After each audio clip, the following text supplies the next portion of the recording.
Coucou tout le monde, j'espère que vous allez bien. Donc je retourne dans une nouvelle vidéo book haul. Et cette fois, j'ai beaucoup de choses à vous montrer. Donc on commence tout de suite par le livre numérique. Avant que je l'oublie, j'ai reçu en service presse numérique pendant le confinement Le sourire des fées de Laure Manel chez Michel Lafon, qui est ma lecture en cours. Donc j'en ai pas lu grand chose, donc je peux pas vous faire un avis dessus, mais je vous montre la couverture ici. Et j'ai hâte d'avancer pour en apprendre un petit peu plus sur l'histoire et nos personnages. Désolée, mais j'ai mes piles un peu partout, donc j'essaie de les reprendre. Donc, pour mon anniversaire, j'ai décidé de me faire un cadeau de mois à mois avec ma cagnotte Price.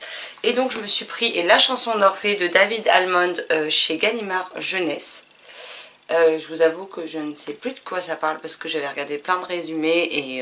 Et voilà, il me faisait envie.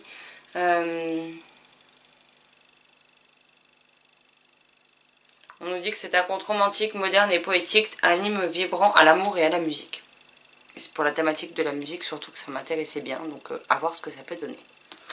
Sur une boutique, j'ai également trouvé 2 livres PKJ qui sont sortis en fin d'année dernière, il me semble, de mémoire, mais bon, voilà, et qui me faisaient très envie. Donc on a tout d'abord Survival Game de Nikki Singer, donc chez PKJ, donc hormis là où, mais ça a bougé dans le colis, je crois. Bon là il a un petit choc, mais sinon c'est tout quoi.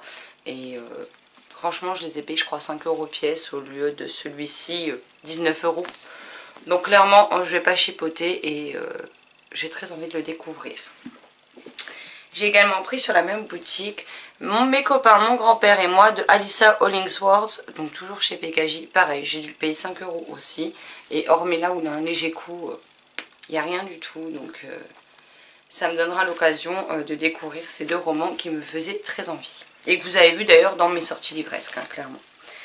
Ensuite, tout à l'heure, j'ai été au magasin et vu que j'ai demandé un autre SP chez Michel Lafon et que j'ai toujours le sourire des fées en cours, j'ai pas voulu en demander un autre, donc celui-ci, je me le suis acheté. Parce que la sphère, je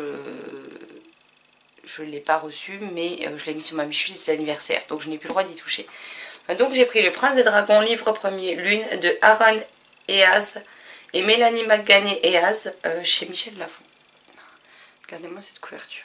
Alors apparemment c'est une série qui a été, on vous dit derrière, que la saga, je ne sais pas, saga, a été immédiatement achetée par Netflix et qu'elle a déjà 3 saisons à son actif, sauf que je ne l'ai vue nulle part, je n'en ai même jamais entendu parler. Donc je vais me plonger dedans, puis on verra bien pour Netflix ce que ça donne. Mais j'aime beaucoup. Puis en plus on a des centaines de chapitres qui sont décorés, donc ça nous parle d'humains, ça nous parle d'elfes, il m'en a pas fallu plus. J'ai également pris quelque chose qui n'est pas un livre mais me faisait très envie. Et j'ai pris un carnet donc, de la carte du maraudeur, qui se présente comme ceci. Je suis désolée, la lumière n'est pas top à cette heure-ci. L'intérieur est comme ceci. Et le papier, il n'est pas blanc pur, il est un peu blanc, blanc cassé, un peu comme les vieilles feuilles, quoi. Donc basique, à ligne, ce que j'aime. Et puis, je ne sais pas encore pourquoi je vais l'utiliser, mais je trouverai bien. Je m'en fais pas pour ça. Ensuite, j'ai acheté Je ne cours plus qu'après mes rêves de Bruno Combe aux éditions J'ai lu. Il me faisait déjà envie quand il était sorti l'an dernier chez Michel Lafon. Mais vu que c'est un auteur que je ne connais pas, j'avoue que des fois, quand c'est pas de la jeunesse, que c'est du contemporain, j'ai un peu peur de les demander et de les abandonner. Donc j'ai préféré attendre sa sortie poche. Là, il y a son nouveau qui sort avec une couverture rouge. Donc j'ai acheté celui-ci en poche et on verra ce que ça donne. Parce que le résumé me tentait bien. Après, il fait un peu moins de 400 pages, mais ça va. C'est écrit plutôt aéré, donc ça devrait assez vite se lire. J'ai également pris Maman est une fée, le tome 3 de Sophie Kinsella chez PKJ. J'avais adoré le premier tome. Le tome 2, un petit peu moins, parce que les romans font 170 pages à peu près. Et que dedans, il y avait 4 histoires. Alors, j'aurais préféré avoir un tome avec une seule histoire dedans. C'est ça qui a fait que j'ai moins aimé, tout simplement. Donc là, on est sur une licorne de rêve, donc on verra bien ce que ça donne. Je me suis également acheté Touche pas à mon étang de Julien Artigue chez Scrinéo. Un tout petit roman qui sera vite lu, qui me faisait bien envie. Donc on verra ce que ça donne. J'ai pris le 3e de cette série. Le Molosse surgit du soleil de Stephen King chez Albin Michel Louise. Donc j'ai déjà lu Brume qui était dans les tons bleus. Non, dans les tons rouges, pardon. J'ai Le Corps dans ma pile à lire et j'aurai donc celui-ci. Et vu que la couverture est jaune, il me validera une catégorie du challenge Bookisney par la même occasion.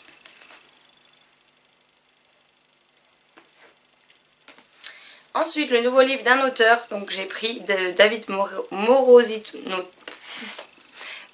Morosinotto, Les Vous, donc publié à l'école des loisirs dans la collection Medium, donc c'est du grand format. On a l'éblouissante lumière des 2 étoiles rouges, quelque chose comme ça, que j'ai offert à Marilyn pour Noël et que moi j'ai acheté et qu'en fait il était abîmé au magasin. Donc je l'ai gardé pour moi et j'en ai recommandé un pour elle. Du coup on se le fera en lecture commune et moi j'ai pris celui-ci qui me tentait bien aussi. Et vu que le résumé branche plutôt pas mal Marilyn, je pense qu'il rejoindra sa palle et qu'on pourra se le faire également. Après ils sont quand même assez costauds. Ouais, 400 pages. Bon après c'est pas écrit non plus méga gros, donc il y a de quoi faire. Et je vous demande juste un instant le temps de poser cette pile et de prendre la suivante parce qu'en tout j'ai 3 piles à vous présenter. Je vous ai dit qu'il y avait eu du craquage dans l'air.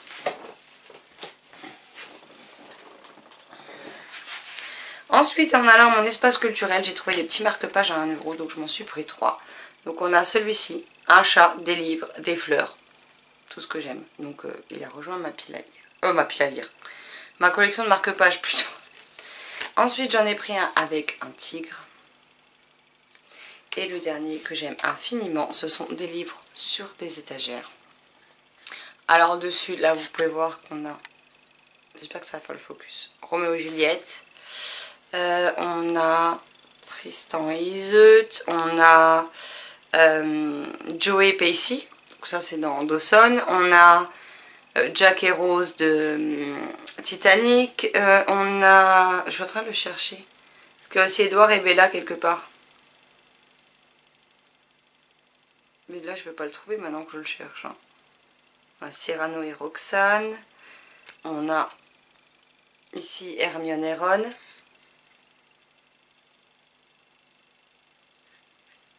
Et où est-ce que je l'ai vu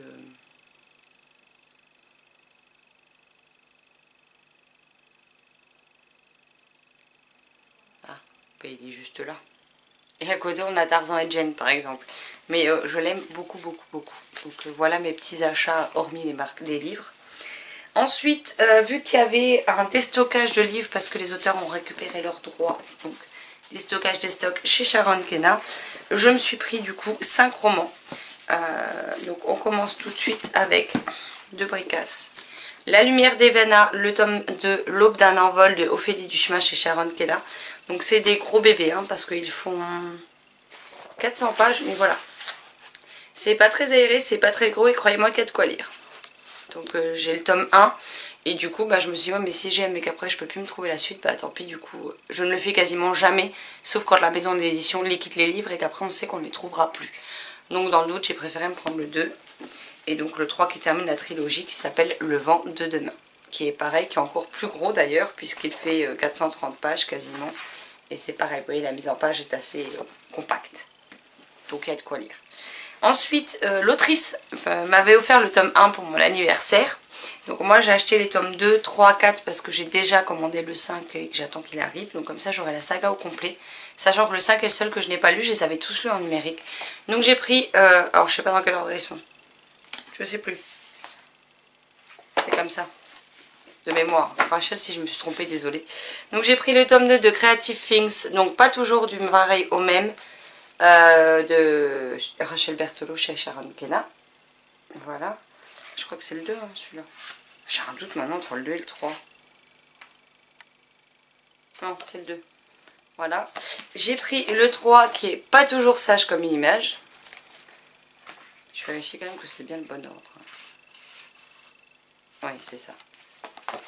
Le tome 4, pas toujours d'amour et d'eau fraîche. Et donc il me manquera le dernier qui est déjà commandé et que j'attends. Voilà, voilà. Et j'aurai cette série au complet.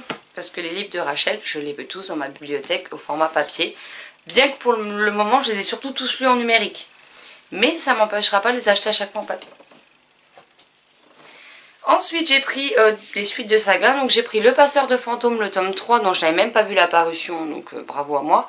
Le Château hanté de Alain Grosset et Johan Elio chez Ozu Roman dans la collection Pas de géant. Donc c'est à partir de 9 ans. J'avais beaucoup aimé les 2 premiers tomes, qui sont gardés bien de côté. Donc ben voilà, j'ai le tome 3. Et je crois que le tome 4 sort en septembre ou octobre, je sais plus.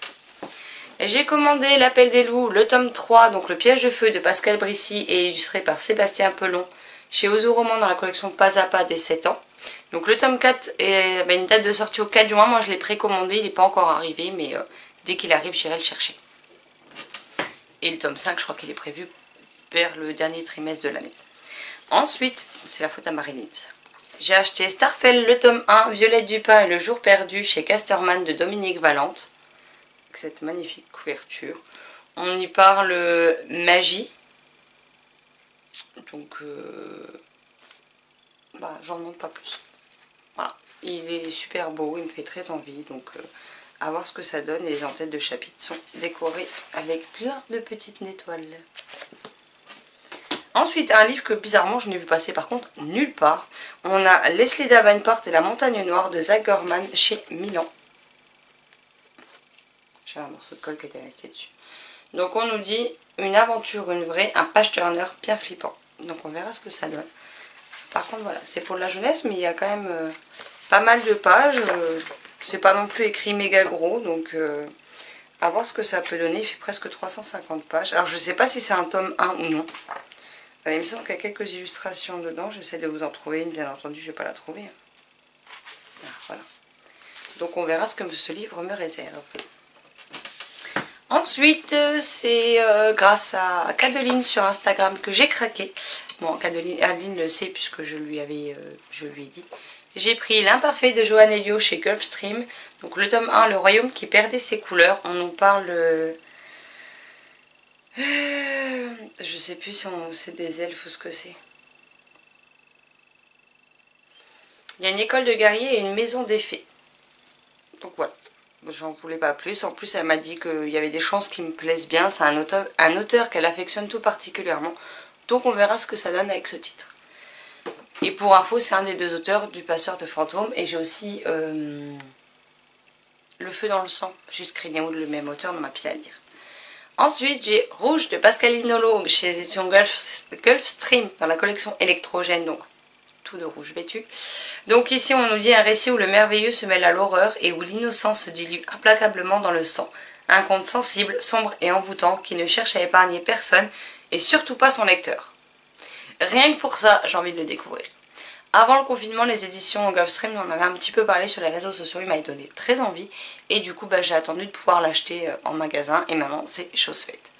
Alors je ne sais pas, je pense que c'est peut-être une réécriture du Chaperon Rouge. Mais en tout cas, voilà, il me fait bien envie. Je sais qu'il tente beaucoup Marilyn, donc je vais voir avec elle si elle se l'achète. Si elle se l'achète, on se le fera en LC. Sinon, je le lirai toute seule.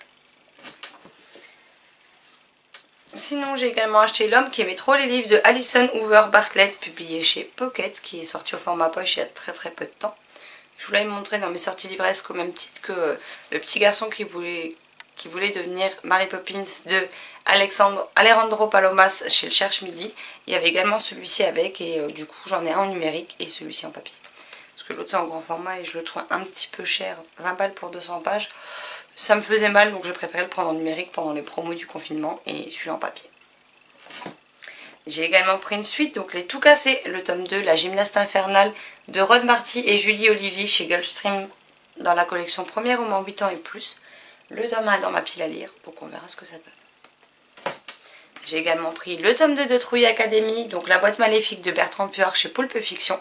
J'avais passé un plutôt bon moment avec le premier tome, donc ce sera l'occasion de découvrir la suite. J'ai aussi complété une saga. Alors apparemment il y aurait un 7e tome aux États-Unis qui sortira, qui vient de sortir, je ne sais pas, donc en VO. Maintenant c'est vrai que celui-ci est indiqué comme le dernier de la série. Alors est-ce que la deuxième, enfin le fameux 7e tome ou on ne sait pas, est-ce que ce sera un spin-off de la première série ou une suite directe? Je ne sais pas. Ce que je sais c'est que ceux qui ont lu le 6e tome on me dit qu'il y avait une vraie fin. Donc moi je vais considérer que c'est une fin de saga. J'ai donc pris le tome 6 des vilains, donc Les Étrancheurs de Serena Valentino chez Hachette Rose. Donc j'ai lu les 3 premiers. Donc le premier c'était Miroir, Miroir avec la méchante reine de Blanche-Neige. Ensuite on a eu l'histoire de la bête, mais dans les anciennes collections. Ensuite c'est Pauvres âmes en perdition de la petite sirène que j'ai lu, que j'ai plutôt bien aimé. Il me reste Maîtresse de tous les mots, le tome 4 qui est maléfique. Le 5 c'est sur Mère Gothel de Réponse et le 6 sur Les Étrancheurs qu'on suit depuis le premier tome. Donc voilà. Et pour finir, les dernières acquisitions, ce sont des emprunts médiathèque. Puisqu'à la médiathèque où je vais, en fait, vous avez la possibilité, alors vous ne pouvez plus entrer dans la médiathèque, par contre vous avez la possibilité sur internet de faire un Google Form où vous demandez les livres que vous souhaitez. Alors vous faites une recherche pour savoir ce que vous voulez sur le site. Moi j'en ai demandé 10, il y en a deux albums qui étaient prêtés à ce moment-là, donc le temps qu'ils reviennent, qu'ils soient mis à l'isolement, qu'ils soient ensuite désinfectés et remis en circulation, je les aurai qu'à ce moment-là. Mais du coup les 8 premiers étaient prêts, donc j'ai pu aller chercher ma réservation je crois une semaine après, donc c'était juste parfait. Donc une série qui me tentait et que je n'osais pas acheter, donc on verra ce que ça donne. Mamie Polar, le tome 1, Ramdam au musée de Régis Delpeux chez Scrinéo. Alors désolé, j'ai un petit peu de mal à parler, je bafouille. Voilà, il me faisait bien envie. Après voilà, ça fait 152 pages, c'est écrit assez gros, donc ça devrait vite se lire. Une série que Nat du blog Les Passions d'Aélie n'arrête pas de me dire qu'il faut que je découvre et que je n'ai toujours pas découverte. Les aventures d'Anatole Bristol, le tome 1, Le gang des farceurs de Sophie Laroche et Karine Hinder chez Ozu dans la collection Pas de géant, donc pareil dès 9 ans. Et le tome 2, Mystère et visage pâle. Donc ils en ont 4 ou 5 déjà, mais je vais tenter les 2 premiers, on verra ce que ça donne. Un livre que j'avais déjà emprunté il y a 2 ans je crois et que j'avais pas pu lire, donc j'espère le lire cette fois. Mon cœur battant de Laura Summers, publié chez Fleurus. Il est gros mais c'est chez Fleurus, donc c'est écrit relativement très aéré, donc ça devrait très vite se lire. Ensuite j'ai emprunté Tempête de Stéphane Servant et Florence Koenig chez Bilboquet Édition. Donc celui-ci je l'ai déjà lu, donc je vous en parlerai prochainement. Et j'ai emprunté un autre que j'ai déjà lu, que j'ai beaucoup aimé, Le jardinier de la nuit de The Fan Brothers, publié chez Little Urban. Qui est juste... je vous montre les illustrations parce que je suis mais alors totalement sous le charme. Ça fait un peu style illustration, comment dire, un peu vintage, un peu à l'ancienne, mais que j'aime tellement. C'est typiquement le genre d'illustration que j'avais quand moi j'étais enfant et je suis raide dingue des dessins. Je les trouve juste splendides. Et il y a des chances que je craque pour me l'offrir et le garder dans ma bibliothèque tellement il est beau. Et j'ai beaucoup aimé l'histoire. Ensuite on a La Bête curieuse de Didier Lévy et Mathieu Roussel chez Sarbacane. Voilà. On va voir ce que ça donne. Là on voit les dessins, c'est déjà beaucoup plus actuel le genre de crayonné, hein, clairement. Celui-là je ne l'ai pas encore lu, je vous montre un peu pour Tempête aussi parce que du coup je ne l'ai pas montré. Là par contre j'ai beaucoup aimé l'histoire, mais alors les dessins c'est pas mon kiff. Hein. Mais après il en faut pour tous les goûts, c'est juste que moi je ne suis pas fan de ce type d'illustration et que pour le coup je préfère largement les illustrations vintage du jardinier de la nuit tout simplement. Et le dernier, et je vous promets que cette vidéo n'est absolument pas sponsorisée par Ozu, c'est juste que c'est une maison d'édition que j'adore. Donc forcément il y a plein d'Ozu dans cette vidéo. On a Magicienne du monde de Misty Gris et Catel Goyer chez Ozu. Le pire c'est que je ne savais même pas que c'était chez Ozu quand je l'ai demandé. Donc on a différentes magiciennes. Donc on a Adélaïs de France. Je vous montre qu'une page. Son pouvoir magique est de devenir invisible. On a Nereza d'Italie. Son pouvoir c'est mi-humaine, mi-vampire. Nika en Hongrie, c'est traverser les miroirs, son pouvoir. Ça me pense un peu à la passe miroir. Nayana en Inde, son pouvoir est d'être guérisseuse. J'aime assez les dessins. Ensuite on a Kimiko au Japon et elle exauce les vœux.